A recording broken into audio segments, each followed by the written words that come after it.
Hello बच्चों, welcome back to tute.com। ठीक है, तो हम इस मैटर अराउंड स्फीयर का लेक्चर 4 लेके आ गए हैं। इससे पहले हमने लेक्चर 3 कर लिया था। उसमें हमने क्या किया, हमने सॉल्यूशन, सस्पेंशन और कोलॉइड्स की डेफिनेशंस, उनकी प्रॉपर्टीज डिस्कस की। ठीक है, उन तीनों को हमने कंपेयर करके भी देखा, उनके एग्जांपल्स पे देखा। ठीक है, तो आज हम लेक्चर 4 में क्या पढ़ने वाले हैं, हम टाइप्स ऑफ कोलॉइड्स पढ़ने वाले हैं। ठीक है, कि on the basis of dispersion medium and dispersion phase, मतलब आपके सस्पेंशन में सॉल्यूट क्या है या सॉल्वेंट क्या है, उसके बेसिस पे हम कोलॉइड्स को क्लासिफाई करते हैं। ठीक है, उसके एग्जांपल्स क्या हैं वो हम इस लेक्चर में पढ़ेंगे। ठीक है, आपको डिस्क्रिप्शन में टेलीग्राम चैनल का लिंक भी दिख रहा होगा। ठीक है, तो आप वहां से हमारे चैनल को ज्वाइन कर सकते हैं ताकि आपको फर्दर डिटेल्स, कुछ नोट्स या आपकी जो हेल्प की जितनी भी चीजें होंगी वो आपको वहां से मिलता रहे। ठीक है, तो मैंने एक टेबल बना दिया है यहाँ पे जस्ट टू सेव टाइम, कि हमारा टाइम थोड़ा सेव हो और हम टाइम में कवर कर पाए इस टॉपिक को। ठीक है, तो यहाँ पर देखो क्या है, डिस्पर्स्ड फेज। डिस्पर्स्ड फेज आपका क्या होता है, सोल्यूट। डिस्पर्स्ड फेज को हम क्या कहते हैं, सोल्यूट कहते हैं। ठीक है, डिस्पर्जन मीडियम आपका क्या होता है, सॉल्वेंट। ठीक है, तो ये जितने भी टाइप्स हैं, ये टाइप्स हैं टाइप्स ऑफ कोलॉइड्स। कि कोलॉइड्स कितने टाइप्स के होते हैं, solid sol, aerosol, emulsions, foam, solid foam और जेल, ये टाइप्स ऑफ कोलॉइड्स हैं। और ये वेरी क्यों कर रहे हैं, क्योंकि इनमें डिस्पर्स्ड फेज और डिस्पर्जन मीडियम क्या कर रहा है, वेरी कर रहा है। ठीक है, तो अब हम पढ़ेंगे अपना पहला कौन सा हमारा, पहला हमारा सोल। ठीक है, तो अगर जो आपका डिस्पर्स्ड फेज है वो है सॉलिड और जो डिस्पर्जन मीडियम है वो है लिक्विड, मतलब आपने सॉलिड को लिक्विड में डिसॉल्व करके कोई कोलॉइड बनाया है, इसको सॉलिड को डिसॉल्व किया है लिक्विड में। ठीक है, तो उससे जो आपका कोलॉइडल सॉल्यूशन बना उसको हम कहेंगे सोल। ठीक है, दिख रहा है आपको, इधर से देखो, इसको हम कहेंगे सोल। तो सोल में सॉलिड डिसॉल्व होता है लिक्विड में। फॉर एग्जांपल इंक या पेंट में कुछ सॉलिड पार्टिकल्स होते हैं जो कि लिक्विड में डिसॉल्व होते हैं। ठीक है, लिक्विड की कंसंट्रेशन, लिक्विड की अमाउंट ज्यादा होती है, तो वहां पे सॉल्वेंट कौन सा है, सॉल्वेंट लिक्विड है। ठीक है, बट जो आपका डिसॉल्व चीज है वो क्या है, सॉलिड। तो इंक में या पेंट में या सोप सॉल्यूशन में, ठीक है, किस में, इंक में, पेंट में और सोप सॉल्यूशन में जो आपका डिस्पर्स्ड फेज है, मतलब जो सॉल्यूट है वो आपका सॉलिड है और डिस्पर्जन मीडियम लिक्विड है। ठीक है, तो यहाँ पर जितने भी एग्जांपल्स दिए गए हैं इनमें से एटलीस्ट एक या दो तो आपको याद होने चाहिए, ताकि आप एग्जाम में लिख पाओ। ओके, एंड ये जो नेम्स हैं, solid sol, solid sol, aerosol, emulsions, foam, solid foam, gel, इनके बारे में डायरेक्टली पूछ लिया जाता है कि बताओ सोल क्या होते हैं। ठीक है, या फिर पूछ लेंगे एरोसोल में आपका डिस्पर्स्ड फेज क्या होता है और डिस्पर्जन मीडियम क्या होती है। ठीक है, तो इट्स रिक्वायर्ड कि हम इनके बारे में पढ़ें कि इनमें सॉल्यूट क्या है, सॉल्वेंट क्या है और उनका एटलीस्ट एक या दो एग्जांपल। ठीक है, हमने पहला पढ़ लिया, दैट इज सोल। सोल में क्या होगा, डिस्पर्स्ड फेज सॉलिड और डिस्पर्जन मीडियम क्या होगा इसमें, लिक्विड। ठीक है, इसका एग्जांपल आएगा आपका इंक, पेंट और सोप सॉल्यूशन। ठीक है, इतना। उसके बाद दूसरा है सॉलिड सोल। देखो, अगर आपका सॉलिड लिक्विड में डिसॉल्व है तो आपका सोल बनेगा, बट अगर सॉलिड में ही डिसॉल्व है, सॉलिड के अंदर ही डिसॉल्व है, तो वो आपका बनेगा सॉलिड सोल। ठीक है, याद रखने का तरीका आप ऐसे याद रख लो कि अगर डिस्पर्जन मीडियम लिक्विड है तो सोल बनेगा, अगर डिस्पर्जन मीडियम भी सॉलिड है, सॉलिड इन सॉलिड, तो आपका बन जाएगा सॉलिड सोल। ठीक है, इसका एग्जांपल है जेमस्टोन। जेमस्टोन में क्या होता है, एक तरह का सॉलिड दूसरे तरह के सॉलिड में डिसॉल्व होता है, एक सॉलिड दूसरे सॉलिड में डिसॉल्व होता है, उससे जो कोलॉइडल सस्पेंशन बनता है, कोलॉइडल सॉल्यूशन जो बनता है उसको हम कहते हैं सॉलिड सोल। ठीक है, तो अभी तक हमने दो करे, एक किया सोल, एक किया सॉलिड सोल। ठीक है, सोल और सॉलिड सोल दोनों में ही डिस्पर्स्ड फेज यानी कि सॉल्यूट क्या है आपका, सॉलिड है। डिफरेंस सिर्फ डिस्पर्जन मीडियम में है, अगर आपका सॉल्वेंट या डिस्पर्जन मीडियम लिक्विड है तो सोल बनेगा, अगर आपका डिस्पर्जन मीडियम सॉलिड है तो क्या बनेगा, सॉलिड सोल। इसका एग्जांपल आ गया जेमस्टोन। ठीक है, हम नेक्स्ट पे चलते हैं, दैट इज एरोसोल। क्या है, एरोसोल। अगर आपका सॉलिड गैस में डिसॉल्व है, ठीक है, एरोसोल के दो टाइप्स हैं। एरोसोल में देखो एयर आ रहा है, तो इसमें जो आपका डिस्पर्जन मीडियम होगा वो एयर होगी, मतलब गैस होगी। कैसे याद करना है, एरोसोल में, किसमें, एरोसोल में आपका डिस्पर्जन मीडियम गैस ही होगा। ठीक है, दिस इज फिक्स्ड कि एरोसोल में आपका डिस्पर्जन मीडियम गैस ही होगा। आप याद कर सकते हो इस वर्ड से, देयर इज एयर, और एयर में क्या होगा, गैस। ठीक है, अब एरोसोल दो तरह के हैं, एक वो जहां पर जो आपका सॉल्यूट है यानी कि जो आपका डिस्पर्स्ड फेज है वो क्या है, सॉलिड, और एक ऐसा जहां पर आपका डिस्पर्स्ड फेस यानी कि सॉल्यूट है वो लिक्विड है। अगर आपका जो सॉल्यूट है वो सॉलिड है, ठीक है, सॉल्वेंट तो गैस होगा एरोसॉल में, ठीक है, तो वो बन जाएगा एरोसॉल।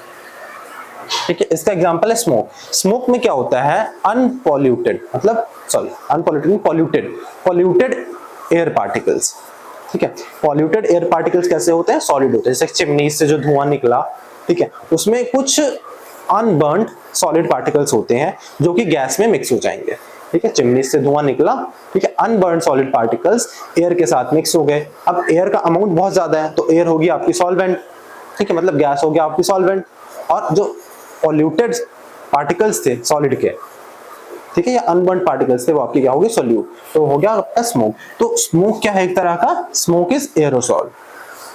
ठीक है, और दूसरा केस क्या है कि आपका जो सॉल्यूट है वो लिक्विड हो, क्या हो, लिक्विड हो, आपका डिस्पर्शन मीडियम गैस ही रहेगा, और इसका एग्जांपल आ जाएगा आपका हेयर स्प्रे या फॉग।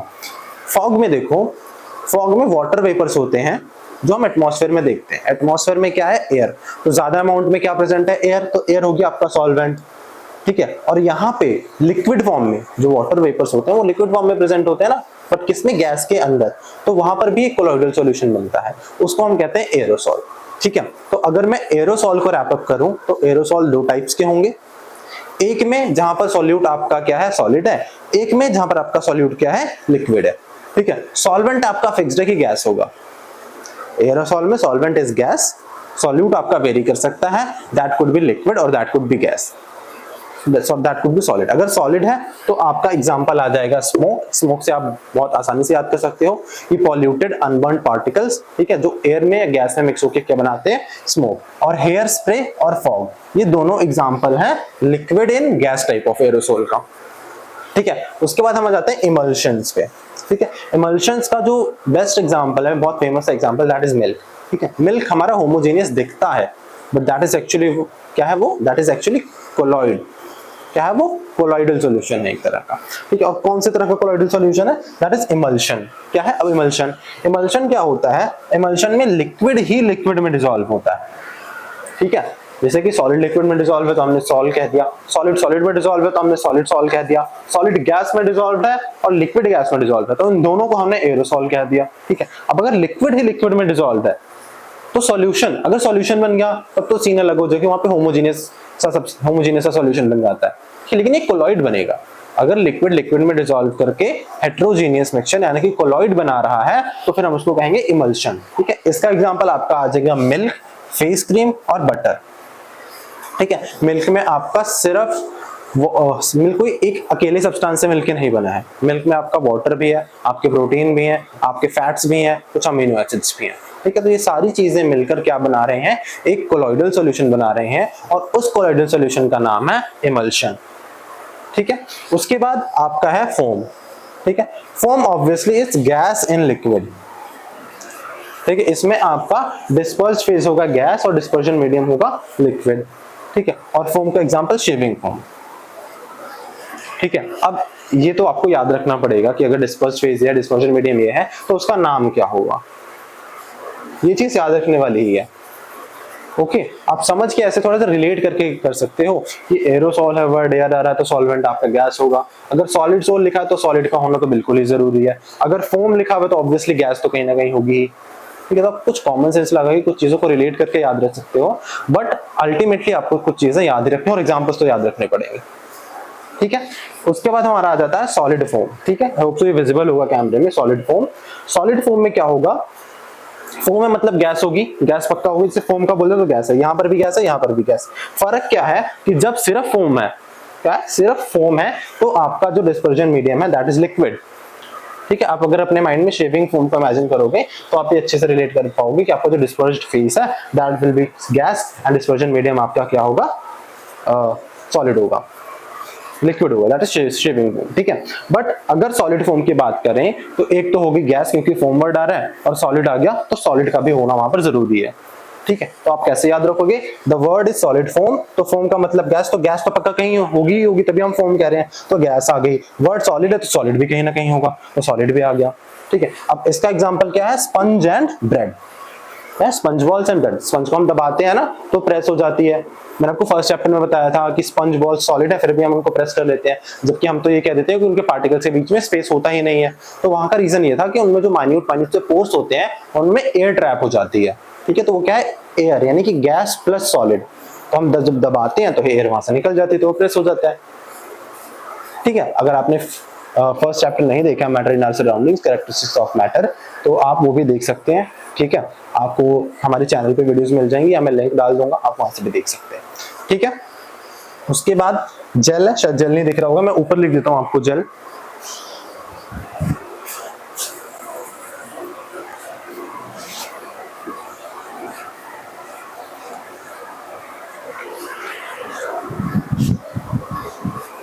ठीक है, जेल।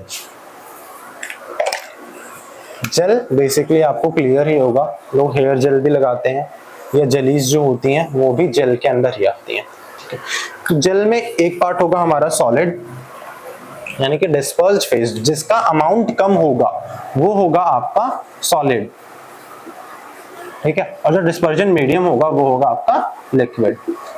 ठीक है, जो जेल हम यूज करते हैं उसमें लिक्विड कंटेंट भी होता है ना, मैक्सिमम कंटेंट किसका होता है, लिक्विड का ही होता है, उसमें थोड़े से सॉलिड के पार्टिकल्स होते हैं। तो आपका जो सॉलिड है वो क्या हो गया, डिस्पर्स्ड फेज यानी कि सॉल्यूट, और जो आपका लिक्विड कंपोनेंट है वो क्या हो गया, आपका सॉल्वेंट यानी कि डिस्पर्जन मीडियम। ठीक है, इसका एग्जांपल आप लिख लो हेयर जेल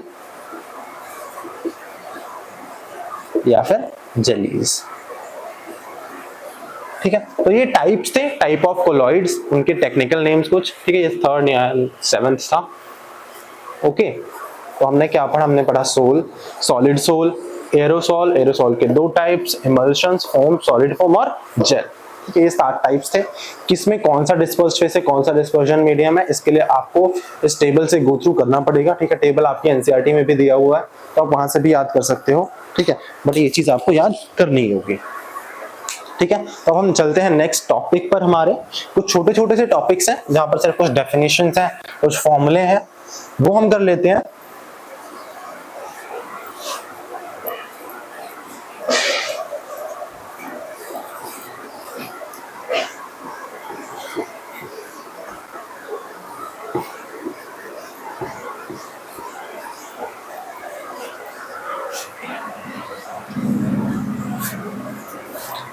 ठीक है, तो अब हम पढ़ेंगे कंसंट्रेशन ऑफ सॉल्यूशन। कि कंसंट्रेशन ऑफ सॉल्यूशन का क्या मतलब होता है, क्या है कंसंट्रेशन ऑफ सॉल्यूशन। अब आपका ये कोलॉइडल वाला पार्ट खत्म हो गया है। ठीक है, अब हम अलग से एक चीज पढ़ रहे हैं जो कि क्या है, कंसंट्रेशन ऑफ सॉल्यूशन। ठीक है, तो ऑब्वियस सी चीजें मैंने आपको बताई कि सॉल्यूशन में दो चीजें होती हैं, एक होता है सॉल्यूट और एक क्या होता है, सॉल्वेंट। सॉल्यूट वो होता है जो कम अमाउंट में प्रेजेंट है, सॉल्वेंट वो है जो ज्यादा अमाउंट में प्रेजेंट है। ठीक है, तो अब कितना सॉल्यूट प्रेजेंट है सॉल्वेंट में, इसके बेसिस पे हम डिफाइन करते हैं कंसंट्रेशन ऑफ सॉल्यूशन। ठीक है, या तो सॉल्यूट जो है वो बहुत कम हो सकता है या तो जो सॉल्यूट है वो बहुत ज्यादा हो सकता है। ठीक है, तो अगर amount of solute in solvent कम है, amount of solvent present in solvent is very low, तो हम उसको कहेंगे डाइल्यूट सॉल्यूशन, क्योंकि वहां पर सॉल्वेंट की कंपैरेटिवली आपका सॉल्यूट जो है वो बहुत कम है। तो दैट इज डाइल्यूट। क्या हो गया, डाइल्यूट। अगर हम उसमें और ज्यादा सॉल्वेंट ऐड करते जाएं, सॉल्वेंट ऐड करते जाएं, ठीक है, तो वो और डाइल्यूट हो जाएगा फर्दर। ठीक है, बट अगर जो आपका सॉल्यूट है, amount of solute present in a solvent is very high. ठीक है, आप बेसिक सा example low sugar and water का। अगर आपने थोड़ी सी शुगर डिसॉल्व की 100 ml वाटर में, बहुत थोड़ी सी, ठीक है, तो फिर आपका जो सॉल्यूशन बनेगा वो बहुत डाइल्यूट होगा। ठीक है, बट जब आप बहुत सारी शुगर, मान लो 50 ग्राम 60 ग्राम, इतनी शुगर आपने डाइल्यूट कर दी वाटर में, तो आपका जो सॉल्यूशन बनेगा वो बहुत ज्यादा कंसंट्रेटेड होगा। ठीक है, तो आपका सॉल्यूशन डाइल्यूट होगा या कंसंट्रेटेड होगा, वो डिपेंड कर रहा है अमाउंट ऑफ सॉल्यूट पे। ठीक है, तो पहला केस हम क्या करेंगे, डाइल्यूट सॉल्यूशन, कि हमारा डाइल्यूट सॉल्यूशन क्या होता है। ठीक है, डाइल्यूट सॉल्यूशन क्या होता है, हमारा डाइल्यूट सॉल्यूशन होता है when amount of solute present in the solution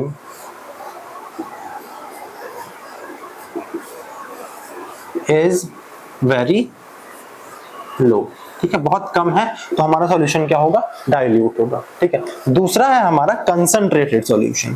concentrated solution का मतलब कि आपकी सॉल्यूट की कंसंट्रेशन ज्यादा होगी, ठीक है, कि amount of solute,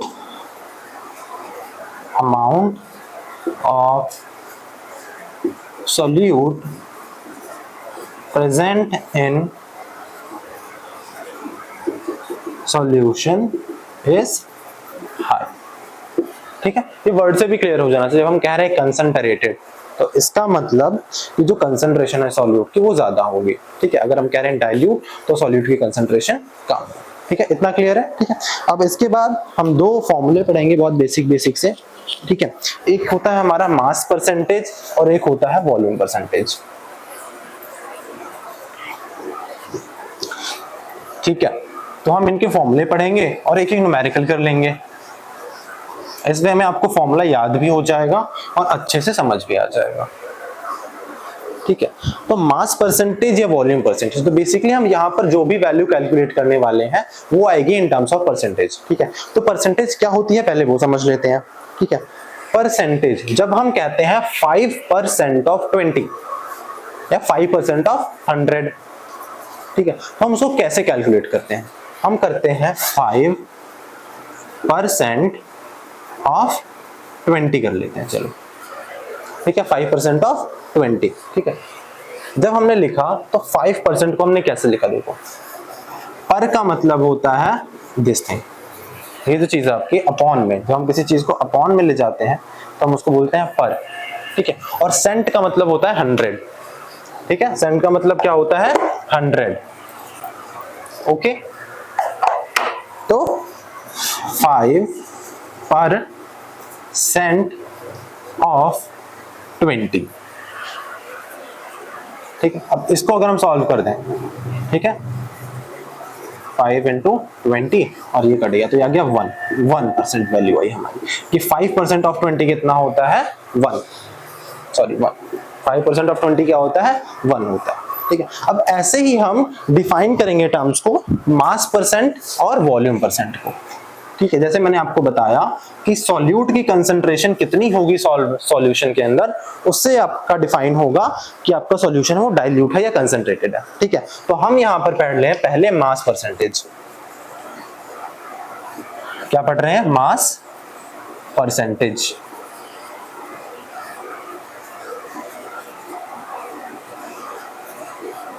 mass percentage. तो हम यहाँ पर जो सॉल्यूट का है वो मास कंपेयर करेंगे कि सॉल्यूशन में सॉल्यूट का मास कितना है, ठीक है। तो देखो, मास परसेंटेज निकालने का सिंपल सा फॉर्मूला आपका है कि mass of solute, mass of solute upon mass of solution. यहां पर हम जो भी करेंगे वो मास के टर्म्स में करेंगे, किसकी टर्म्स में करेंगे, मास के टर्म्स में, और क्योंकि परसेंटेज निकाल रहे हैं तो इनटू 100, ठीक है। तो अब यहां पर जो भी वैल्यू आएगी, मान लो मैंने बोल दिया कि 5 gram of sugar is present in 100 gram solution, तब आप इसकी मास परसेंटेज निकालो। क्या बोला है मैंने, ध्यान से सुनो, 5 gram of sugar is dissolved in 100 grams of solution। तो अब आपको इसकी मास परसेंटेज निकालनी है, तो आप कैसे निकालोगे, simple, mass of solute, solute क्या है आपका यहाँ पर, शुगर, ठीक है। तो मास ऑफ सॉल्यूट है 5 ग्राम्स, मास ऑफ सॉल्यूशन कितना है 100 ग्राम्स, ठीक है। तो इंटू 100 कर दो, तो ये क्या आ गया 5%, तो मास परसेंटेज कितनी है 5%, ठीक है। ऐसे ही दूसरा होता है वॉल्यूम परसेंटेज, उसमें कुछ नहीं होगा, उसमें बस इसको थोड़ा सा चेंज कर दो, मास की जगह पे क्या आ जाएगा, वॉल्यूम, क्या आ जाएगा, मास की जगह पे वॉल्यूम,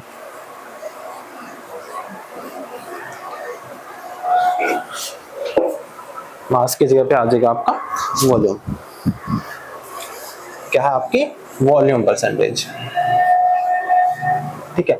तो volume of solute, volume of solute upon volume of solution into 100 आपका बन जाएगा वॉल्यूम परसेंटेज, कि कितना सॉल्यूट बाय वॉल्यूम सॉल्यूट का कितना वॉल्यूम प्रेजेंट है सॉल्यूशन के वॉल्यूम में, ठीक है, इनटू 100 कर देंगे तो क्या आ जाएगा हमारी परसेंटेज, ठीक है। हम बेसिकली कंपेयर करके देख रहे हैं कि एक गिवन सॉल्यूशन में कितना सॉल्यूट प्रेजेंट है इन टर्म्स ऑफ मास या फिर इन टर्म्स ऑफ वॉल्यूम, ठीक है। अब इसमें भी अगर इसमें मैं आपको क्वेश्चन दूं कि 5 ml of any solute is dissolved in 100 ml of solution, तो आप निकालो, तो आप 5 ml ऑफ सॉल्यूट को यहाँ लिख दोगे, जो सॉल्यूशन का वॉल्यूम है वो नीचे लिख दोगे, इनटू 100 कर दोगे तो ये आ जाएगा, ठीक है। तो इस लेक्चर में हमने क्या क्या पढ़ लिया, हमने पढ़ लिया टाइप्स ऑफ कोलॉइड्स, ठीक है। उसमें आपका sol, solid sol, aerosols, emulsions, foam, gel, ये सारी चीजें डिस्कस होगी जो कि ऑब्वियसली आपने याद रखनी है, ठीक है। एटलीस्ट आपको एक या दो एग्जांपल्स आने चाहिए उसके। एंड मोस्ट इंपोर्टेंटली अगर आपको कुछ नहीं याद होता, ठीक है, आपको डिफिकल्टी आ रही है, तो अगर आप किसी चीज पे फोकस करेंगे तो वो होगा डिस्पर्स्ड फेस और डिस्पर्जन मीडियम में। आपको ये तो पता होना ही चाहिए कि किस टाइप के कोलॉइडल सॉल्यूशन में कौन सा डिस्पर्स्ड फेस होगा और कौन सा डिस्पर्जन मीडियम होगा, ठीक है। उसके बाद हमने दो सिंपल सी टर्म्स सीखी, एक डाइल्यूट सॉल्यूशन, एक कंसंट्रेटेड सॉल्यूशन। अगर जो सॉल्यूट है वो बहुत कम अमाउंट में प्रेजेंट है तो आपका सॉल्यूशन कैसा होगा, डाइल्यूट, ठीक है। अगर जो आपका सॉल्यूट है उसकी कंसंट्रेशन ज्यादा है तो कैसा हो जाएगा, कंसंट्रेटेड सॉल्यूशन, ठीक है। उसके बाद हमने दो फॉर्मूले पढ़े, कौन कौन से, मास परसेंटेज और वॉल्यूम परसेंटेज, ठीक है। ये हम कैलकुलेट इसीलिए करते हैं ताकि हम डिफाइन कर सकें कि किसी सॉल्यूशन में सॉल्यूट कितना है इन टर्म्स ऑफ मास या फिर इन टर्म्स ऑफ वॉल्यूम, ठीक है। तो उसके फॉर्मूले सिंपल से है, mass of solute upon mass of solution into 100। अगर वॉल्यूम्स की टर्म में पूछे तो volume of solute upon volume of solution into 100, ठीक है। ये चीज क्लियर होगी आपको। तो आज के लेक्चर के लिए बस इतना ही। नेक्स्ट हम लेके आएंगे इस चैप्टर का लास्ट लेक्चर, उसमें हम सॉल्युबिलिटी, सैचुरेटेड अनसैचुरेटेड सॉल्यूशन और फिजिकल चेंज और केमिकल चेंज के बारे में पढ़ेंगे, ठीक है। तो मिलते हैं नेक्स्ट लेक्चर में। इस लेक्चर के लिए thank you. Please follow, like, share and subscribe our channel, ठीक है। तो गुड लक, पढ़ते रहिए।